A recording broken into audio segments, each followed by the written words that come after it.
Accord total entre le FC Barcelone et le clan de Bernardo Silva, ainsi que le joueur lui-même. Tout a été bouclé à quelques détails près. Plus que quelques détails à peaufiner et on devrait avoir l'officialisation dans les prochaines heures, allez, maximum dans les prochains jours, en tout cas avant la Coupe du Monde, comme le Barça aimerait conclure plusieurs de ses dossiers avant celle-ci. Les Blaugrana, bien le bonjour à tous, j'espère que vous allez bien. On va faire un rapide tour de presse du côté de la Catalogne pour parler évidemment du dossier Alvarez, mais nous avons encore de nouveaux dossiers, enfin de nouveaux d'ex-dossiers qui reviennent à la mode. Cucurella qui veut revenir du côté de la Liga ou encore Grimaldo. Les deux joueurs ont annoncé publiquement vouloir faire un retour du côté de l'Espagne. Ils n'ont pas dit quel club, ça peut être l'Atlético, ça peut être le Real Madrid ainsi que le FC Barcelone. Il y a débat sur les deux. Quel profil irait mieux au FC Barcelone? On en parle durant cette vidéo actualité. Merci à tous ceux qui soutiennent régulièrement, qui n'oublient pas de mettre le like, l'abonnement, c'est très important. Allons chercher les 100K ensemble. Et petite précision aussi, je vais balancer quelques extraits de mes vidéos YouTube directement sur TikTok. On va essayer d'alimenter un peu ce réseau, même si vous le savez que je ne suis pas trop TikTok en règle générale.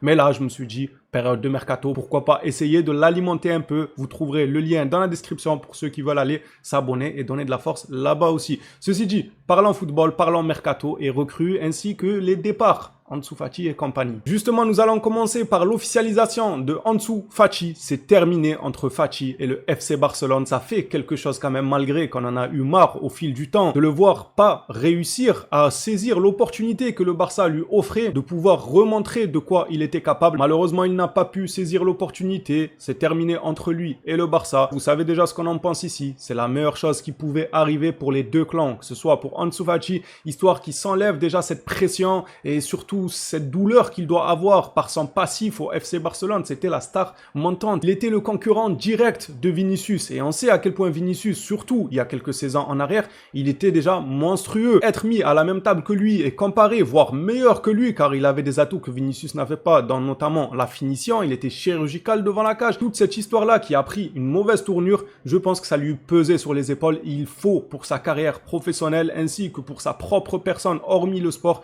qu'il aille vers un nouveau challenge, qu'il se délaisse de cette pression et cette mauvaise passe du côté du Barça et qu'il reparte de l'avant avec un nouveau chapitre du côté de Monaco. Peut-être qu'il se relancera et qu'il finira dans un autre grand club, qui sait. En tout cas, on lui souhaite bonne chance, bien évidemment. Il s'est passé ce qu'il s'est passé. On va essayer de garder les meilleurs moments et passer à autre chose. Toujours dans le sens des départs, Rooney fait beaucoup parler et le club ne serait pas contre l'idée de s'en séparer, du moins sous la forme de prêt pour le premier transfert ou bien sous la forme d'une vente mais avec une clause de rachat. L'OM et Monaco, encore les monégasques qui sont actifs dans ce mercato. L'OM et Monaco sont sur Rooney. Évidemment que moi je kifferais qu'il aille à l'OM, les gars. Encore heureux. Cependant, les deux clubs de Ligue 1 ont de la concurrence et pas des moindres. La Liga, du côté du Portugal et tout. Surtout la Liga, c'est des concurrents de taille. Le Betis, ça joue quand même au ballon. Ça donne envie sportivement parlant. On a donc le Betis, le Celta, Porto, Stuttgart, ainsi que la Juventus du côté de la Serie A. Donc il y a du beau monde sur le dossier Rooney. À voir maintenant quel sera le choix du FC Barcelone quant à la nature de ce transfert. Un prêt, une option d'achat, on garde des droits sur le joueur, une vente définitive. On est à l'abri de rien, on suivra ça de près. On parle énormément des joueurs qui vont arriver au Barça, mais on parle très peu de ceux qui vont partir. Rooney en fait partie, Casado en fait partie, ainsi que peut-être d'autres surprises, même si c'est difficile à s'imaginer ça parce que tout le monde a déclaré qu'il voulait rester, à part Bardi, lui qui voulait du temps de jeu et tout. Il y en a d'autres qui s'en foutent d'avoir du temps de jeu ou pas, ils n'ont pas l'air de vouloir quitter leur cocon où ils sont à l'aise, ils ont leurs amis, leur famille, etc. Passons à Bernardo Silva, confirmation totale sur la base d'un accord entre le FC Barcelone et Bernardo Silva, approbation absolue de toute la direction Blaugrana, encore heureux, un profil comme Bernardo Silva en tant qu'agent libre sur le marché. Évidemment que toute la direction Blaugrana veuille saisir l'opportunité, je ne vois pas quel fou aurait pu dire non, je m'oppose à ce transfert, je n'y vois pas d'intérêt. Non, il n'y aurait aucun sens à dire ça, aucune nécessité de céder d'autres joueurs pour conclure, seuls des détails à peaufiner pour trouver l'accord définitif. C'est imminent, les gars, le mot imminent est utilisé, ça veut dire là, ça se trouve, je suis en train de tourner la vidéo, d'ici quelques heures, on a l'officialisation de Bernardo Silva. Ça serait le deuxième dossier de clôturer et pas des moindres, un dossier où il y avait une concurrence féroce, il a été lié au Real Madrid, à l'Atlético Madrid, du côté de la Serie A, et même au sein de son championnat actuel, l'APL. Ça veut dire que ça se battait des coudes pour Bernardo Silva et le joueur a privilégié le FC Barcelone au point où l'accord est trouvé. Il ne manque que quelques détails et on le verra poser lui aussi, tout comme Anthony Gordon il y a quelques jours avec le maillot du FC Barcelone. Ça, c'est de la recrue et ça, c'est un début de mercato, même s'il n'a pas encore ouvert ses portes. plus que parfait. L'Atlético Madrid ont leur petite idée sur ce dossier, car oui, il a été lié aussi à l'Atlético Madrid, le Bernardo Silva. Le juge exagère l'intérêt du Barça pour Bernardo Silva. Le club soupçonne une fuite stratégique liée au dossier Julián Álvarez. En mode, ils essayent d'insinuer qu'on se serait mis sur Bernardo Silva uniquement parce que ils ont décidé de faire les têtus vis-à-vis de Julián Álvarez. Alors non, peut-être que ça va les décevoir, mais absolument pas. Les deux dossiers ne sont pas liés. On n'a pas que ça à faire. On ne joue pas dans la même cour pour aller ramener des joueurs sous contrat alors qu'à la base, ils ne seraient pas dans nos plans. Mais parce que l'Atlético veut pas lâcher Julián, alors on va les embêter sur un de leurs joueurs favoris pour ce mercato.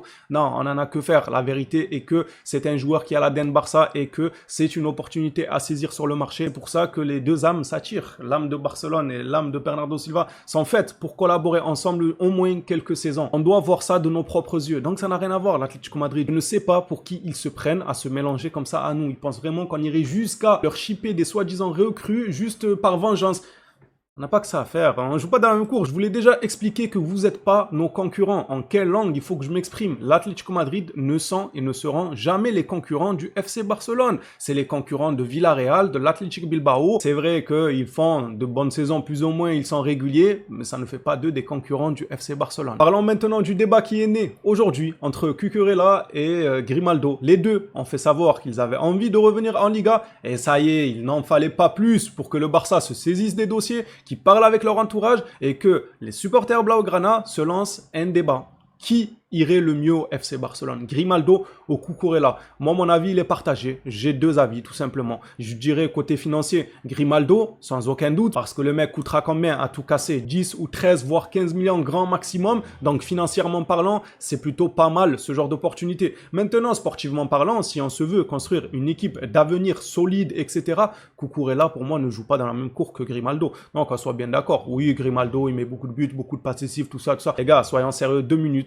Cucurella a bien plus de points positifs que Grimaldo, selon moi, sportivement parlant, je parle. Je sais que financièrement, Grimaldo, c'est encore une fois une opportunité à saisir. Mais Cucurella, côté football, pour moi, je le trouve plus intéressant. Déjà, rien que ne serait-ce le côté défensif. Il est meilleur, il mange Grimaldo. Et à l'inverse, Grimaldo aussi, offensivement parlant, on pourrait dire qu'il mange Cucurella. On peut aller loin, évidemment, avec ce genre de théorie. Moi, je ne me baserai pas que sur cet aspect-là. Ça en fait partie, surtout que si on garde Cancelo comme le club le veut et qu'on le met défenseur droit, il va monter. Il est plus offensif que défensif. À partir de là, si le Barça veut un certain équilibre comme on le fait depuis maintenant des décennies à Barcelone, il faut qu'un couloir soit plus défensif que l'autre. Si tu mets Grimaldo et Cancelo sur les deux couloirs, les deux qui sont meilleurs offensivement que défensivement, gare à tes arrières. Qui va faire les replis défensifs? Est-ce que Grimaldo, du haut de ses 30 ans, y arriverait?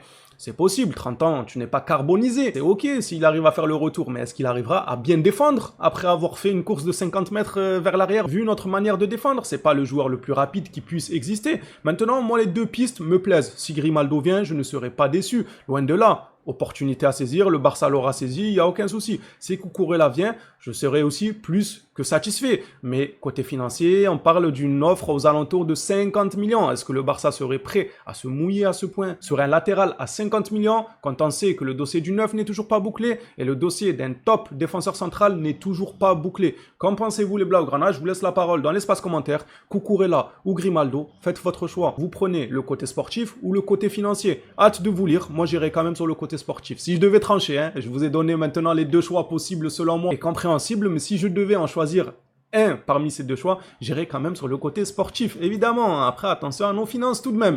Grimaldo ouvre la porte lui aussi à un départ de Leverkusen. Je veux retourner en Liga, c'est le joueur même qui déclare ça. Pareil pour Cucurella, c'est les joueurs qui ont pris les devants. En fait, maintenant qu'ils ont vu que le Barça, ils ont la plata, ils ont l'argent, il n'y a aucun souci avec ça. Même les inscriptions, on ne tremble pas pour ce mercato. Ils font des appels de phare à tout va. Il manque que Julián Álvarez qui parle publiquement. C'est ce qui pourrait aider grandement le FC Barcelone, qu'ils se mettent tout simplement les supporters de Madrid à dos. Parce qu'une fois qu'il y aura officiellement cette cassure entre Alvarez et les supporters, l'Atlético n'aura pas d'autre choix que de le céder. Voilà, ils ne pourront pas jouer les princesses bien longtemps à dire oui, on veut 160, 150 millions et tout. Ils seront obligés de s'asseoir autour de la table des négociations pour négocier, car sinon c'est plus que contre-productif de garder ce genre de joueur qui a eu une cassure avec tes supporters. Ils vont faire que le siffler, le climat va être tendu. C'est inutile de commencer une saison et qu'elle continue comme ça tout au long de la saison. Il se fait siffler, il se fait rabaisser, il se fait insulter et tout. C'est inintéressant pour le projet sportif. Même le coach, il ne voudra pas de ça, certainement. Il voudra pas que lorsque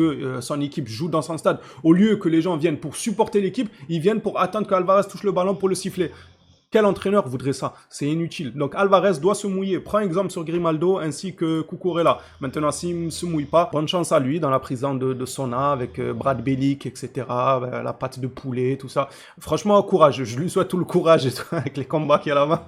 Force à lui. Enrique, le président de l'Atlético Madrid, a justement parlé de Julián Alvarez. Il est unanime vis-à-vis de son joueur. Il ne veut pas le voir partir. Julián Alvarez est un joueur de l'Atlético Madrid et pas seulement pour cette saison, mais pour beaucoup d'autres. Nous travaillons continuellement pour amener les meilleurs joueurs dans notre équipe et jusqu'en août, lorsque la Ligue commence, il y a encore beaucoup de temps pour les chercher, les voir et les faire entrer. Bon, ça, il racontait un peu sa vie, on en a que faire de qui il va recruter, qui va faire entrer, sortir et tout. Ça, c'est sa vie. Puis même par la suite, il nous dit, nous avons eu une très bonne saison et nous sommes vraiment en mesure de nous préparer pour la prochaine. Au fur et à mesure que les signatures auront lieu, elles seront annoncées. Ça nous concerne pas, ça concerne les collègues de chez Atlético Madrid. Nous, c'est la première partie qui nous concerne. Il annonce que Julián Alvarez est et restera un joueur de l'Atlético Madrid pour de nombreuses saisons. Je t'ai dit, Julián, si tu ne prends pas le micro et que tu annonces, il le fera peut-être à la Coupe du Monde, les gars, on ne sait pas, à la Coupe du Monde, petite interview et tout, il dit oui, j'ai dit à Madrid que je voulais partir.